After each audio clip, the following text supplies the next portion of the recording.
This is Gunda Ramamohan Rao, lecturer in Commerce, first BCom semester 2, Business Economics, Vyapar Arthashastram. Topic: Sukshma Arthashastram, Sthola Arthashastram. Microeconomics, Macroeconomics.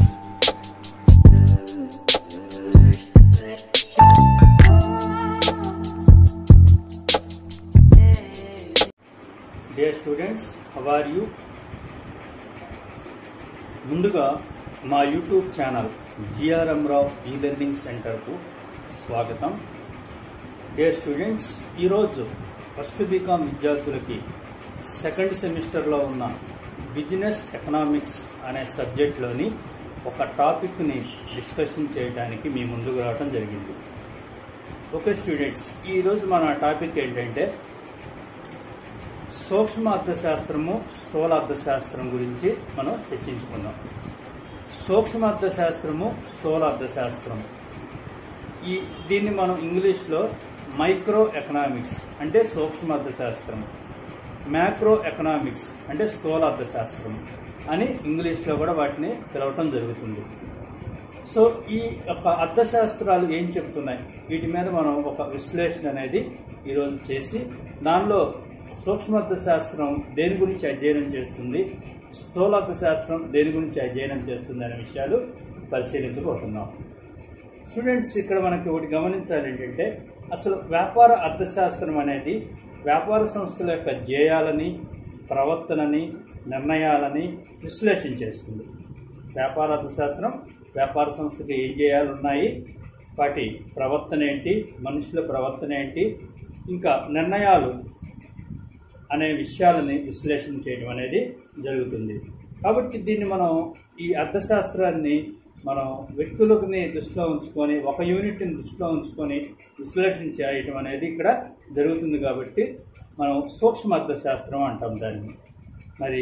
కాబట్టి అర్థశాస్త్రాన్ని ఒక కోణంలో దాన్ని సూక్ష్మ అర్థశాస్త్రం micro ఎకనామిక్స్గా పరిశీలించడం జరుగుతుంది. అంటే మైక్రో యూనిట్స్ని పరిశీలించడం వలన. అయితే ఆర్థిక వ్యవస్థలోని సూక్ష్మాంశాలు ఏంటి అని అంటే, ఒక ఉత్పాదక సంస్థ, ఒక పరిశ్రమ, వినియోగదారుల ప్రవర్తన అనేవి ఉంటాయి.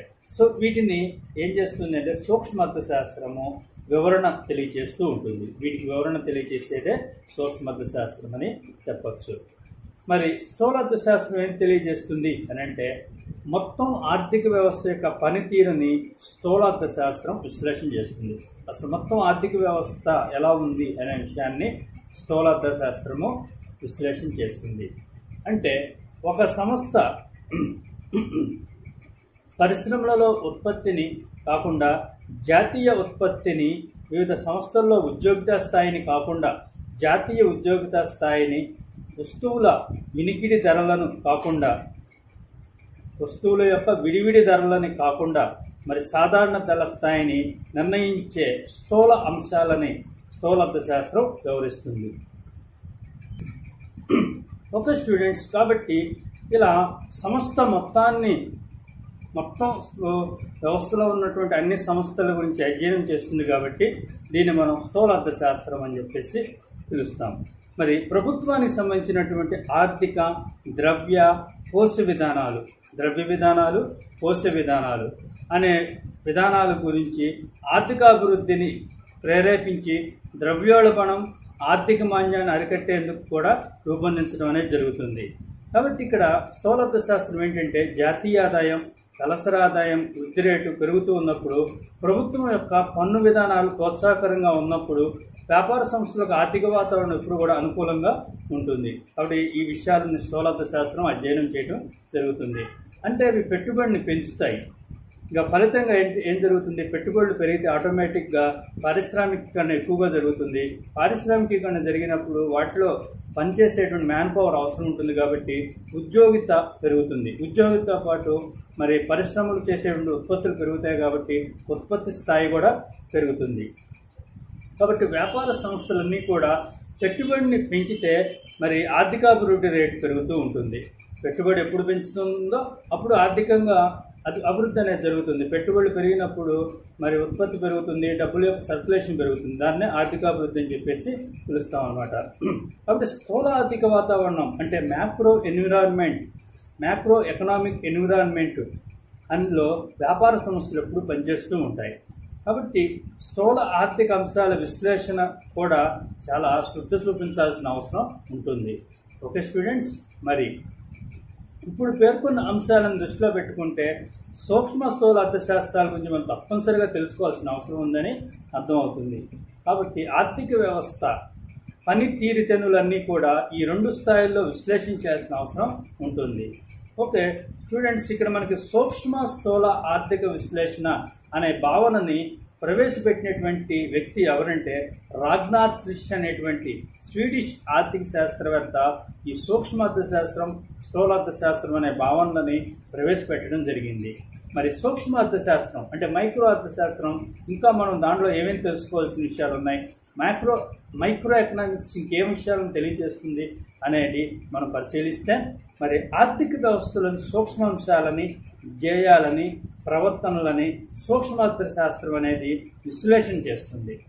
ఇంకా ఒక వినియోగదారుడు లేదా ఒక ఉత్పాదక సంస్థ ఒక పరిశ్రమ సమతౌల్యానికి మరి ఆర్థిక సమతౌల్య స్థితికి చేరుకునే ప్రక్రియని మరి సూక్ష్మ అర్థశాస్త్రం అనేది విశ్లేషణ చేస్తుంది.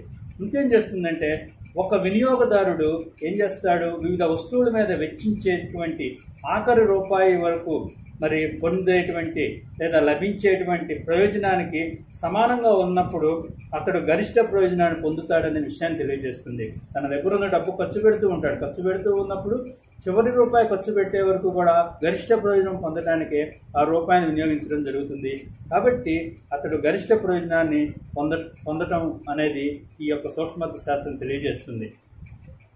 అప్పుడు అది ఏంటంటే ఆ యొక్క వినియోగదారుడి యొక్క సమతౌల్య స్థితిని తెలుపుతుంది. ఆ గరిష్ట ప్రయోజనం పొందడం అనేది వినియోగదారుడి యొక్క సమతౌల్య స్థితిని తెలియచేస్తుంది. మరి ఒక సంస్థ ఎప్పుడూ కూడా గరిష్ట లాభాన్ని దాంతోపాటు కనిష్టంగా నష్టాన్ని చవిచూసిందనుకోండి, అప్పుడు అది సమతౌల్య స్థితికి చేరిందని చెప్పొచ్చు. ఒక వినియోగదారుడైతే తన రూపాయిని గరిష్ట ప్రయోజనాన్ని పొందటం వరకు కూడా వినియోగించినప్పుడు సమతౌల్య స్థితికి చేరినట్లు. అదే వ్యాపార సంస్థ అయితే గరిష్ట లాభాన్ని ఆర్జించినప్పుడు సమతౌల్య స్థితికి చేరిందని భావించబడుతుంది. కాబట్టి ఏంటంటే ఒక పరిశ్రమలో సంస్థల సంఖ్య మారకుండా ఉన్నప్పుడు, సంస్థల సంఖ్య మళ్ళీ మారకూడదు, ఎప్పుడు స్థిరంగా ఉండాలి. స్థిరంగా ఉన్నప్పుడు ఆ పరిశ్రమ సమతౌల్య స్థితిలో ఉందంట. మరి పరిశ్రమలు వచ్చాయనుకోండి, ఆ యొక్క లాభాల స్థితిలో కూడా మార్పులు జరుగుతుండే అవకాశం అనేది ఉంటుంది. కాబట్టి ఏంటంటే పరిశ్రమలో మరి ఆ యొక్క పరిశ్రమలో సంస్థల సంఖ్య మారకుండా ఉన్నప్పుడు ఆ పరిశ్రమ సమతౌల్య స్థితిలో ఉందని చెప్పొచ్చు. కాబట్టి ఏంటంటే విడివిడిగా వస్తువుల ధరలు వాటికి ఉండే ప్రత్యేక డిమాండ్ ఫ్రెండ్స్, మరి అలాగే ఉత్పత్తి కారకాల విడివిడి ధరలు వాటికి ఉండే డిమాండ్ సప్లైని నిర్ణయించడం అనేది జరుగుతుంది. ఉత్పత్తి కారకాలకు విడివిడిగా ధరలు అంటే భూమి, శ్రమ, మూలధనం, వ్యవస్థాపన, ఈ ఉత్పత్తి కారకాలకి విడివిడిగా ఉండే ధరలు ఏవైతే ఉంటాయో అవి మరి వాటికి ఉండే డిమాండ్ సప్లైలని నిర్ణయించడం అనేది జరుగుతుంది. మరి ధరల నిర్ణయం అయినప్పుడు మాత్రమే సంస్థలు కానీ, పరిశ్రమలు కానీ, వినియోగదారులు కానీ సమతౌల్య స్థితిని విశ్లేషణ చేయడం వీలవుతుంది. ప్రతిదానికి కూడా సంతృప్తి కలగాలి. అంటే ధర చెల్లించడంలో మరి ఆయా ఉత్పత్తి కారకాలకి అవి గరిష్ట ప్రయోజనాన్ని వచ్చినప్పుడు అవి సమతౌల్య స్థితికి చేరినట్టు చెప్తాము. దీనికి సంబంధించిన విశ్లేషణ అనేది చేయడం కూడా వీలవుతుంది. అందువల్ల సూక్ష్మ అర్థశాస్త్రాన్ని మనం ఏమనొచ్చు అంటే ధరల సిద్ధాంతం అని కూడా పిలవచ్చు. ఓకే స్టూడెంట్స్, సూక్ష్మ అర్థశాస్త్రం కానీ లేదా ధరల సిద్ధాంతం అనేది ముఖ్యంగా 4 భౌతిక ప్రశ్నలకు సమాధానం చెప్తుంది. అదేంటంటే 4 మౌలిక ప్రశ్నలకి సమాధానం చెప్తుంది. అవేంటంటే ఒకటేంటంటే ఏ వస్తువులను ఉత్పత్తి చేయాలి, ఏ పరిమాణంలో ఉత్పత్తి చేయాలి అనే విషయాన్ని సూక్ష్మార్థశాస్త్రం తెలియజేస్తుంది. మరి రెండవది ఏ ఉత్పత్తి విధానాలని వ్యాపార సంస్థలు అవలంబించాలి, ఏ ఉత్పత్తి విధానాలని వ్యాపార సంస్థలు అవలంబించాలి. మూడవది ఏంటంటే ఉత్పత్తి అయినటువంటి వస్తురాశిని సంఘంలో ఏ విధంగా పంపిణీ చేయాలి. మరి 4వది వస్తు ఉత్పత్తి పంపిణీ సమర్థవంతంగా ఉన్నాయా లేదా అనే విషయాన్ని తెలియజేస్తుంది. మరి ఈ 4 మౌలిక ప్రశ్నలకి సూక్ష్మార్థశాస్త్రం అనేది సమాధానం చెప్పగలుగుతుంది. అంటే వినియోగదారులు లాభసాటి ధరలు చెల్లించడానికి సిద్ధపడే వస్తువులను సంస్థ ఎప్పుడు కూడా ఉత్పత్తి చేస్తుంది. అంటే వినియోగదారుల లాభసాటి ధరలు చెల్లించడానికి అంటే వాళ్ళకి లాభం ఉండాలి, వినియోగదారుడికి ప్రయోజనం ఉండాలి. అటువంటి వస్తువులనే వ్యాపార సంస్థలు ఉత్పత్తి చేస్తాయి. అలాంటి లాభసాటి ధర వద్ద మరి ఎంత వస్తురాశిని అమ్మగలవో ఆ పరిమాణంలోనే వస్తువులను ఉత్పత్తి చేయడం అనేది జరుగుతుంది. ఇంకా ఉత్పత్తి వ్యయం అనేది కనిష్టంగా ఉందనుకోండి, ఉత్పత్తి విధానాల సంస్థ ఎంపిక చేయడం అనేది జరుగుతుంది. ఉత్పత్తి వ్యయం తక్కువగా దేనివల్ల అవుతుందో ఆ ఉత్పత్తి విధానాలనే అనుసరించడం జరుగుతుంది. మ్యాన్ పవర్ ద్వారా ఎక్కువ ఉత్పత్తిని ప్లస్ ఎక్కువ తక్కువ ధరకి వస్తున్నాయి అనుకోండి, అలా మ్యాన్ పవర్ను ఉపయోగిస్తాయి. మిషనరీ ద్వారా వస్తువును తయారు చేస్తే మరి వ్యయం తక్కువగాను మరి వస్తువుల ఉత్పత్తి ఎక్కువగాను ఉందనుకోండి, మిషన్ ఉపయోగించడం అనేది జరుగుతుంది. కాబట్టి ఉత్పత్తి విధానాలు అనేవి ఎలా ఉంటాయి అంటే సంస్థ కనిష్టంగా ఉండేటువంటి వ్యయం ఉన్న చోట ఉత్పత్తి విధానాలని నిర్ణయించడం అనేది జరుగుతుంది. అంటే మార్కెట్లో డిమాండ్ మరి సప్లై శక్తిలో నిర్ణయించిన ధరలు మరి వెచ్చించగలిగిన వారే వస్తువులను పొందగలగడం అనేది జరుగుతుంది. మరి అంతకన్నా తక్కువ ధరలు మరి చెల్లించగల వినియోగదారులు ఆ వస్తువుని కొనలేరు. ఓకే స్టూడెంట్స్, మరి వస్తువుత్పత్తి పంపిణీ సమర్థవంతంగా ఉండేట్లు మరి ధరల యంత్రాంగం అనేది చూస్తుంది.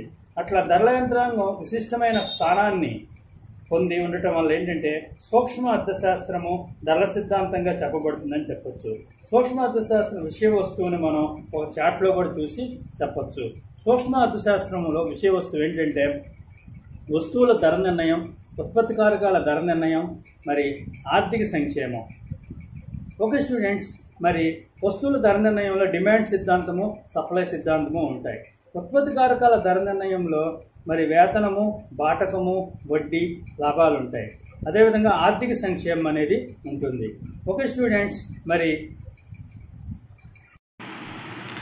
స్టూడెంట్స్, అంటే ధరల సిద్ధాంతానికి అనేక ఉపయోగాలు ఉన్నాయి.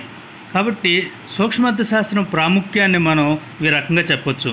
ఎందుకనంటే ధరల సిద్ధాంతానికి అనేక ఉపయోగాలు ఉండటం వల్ల ప్రైవేట్ సంస్థలు కానీ లేదా స్వేచ్ఛ ఆర్థిక వ్యవస్థ ఎలా పనిచేస్తుందో కూడా ఈ సిద్ధాంతం వివరించడం అనేది జరుగుతుంది.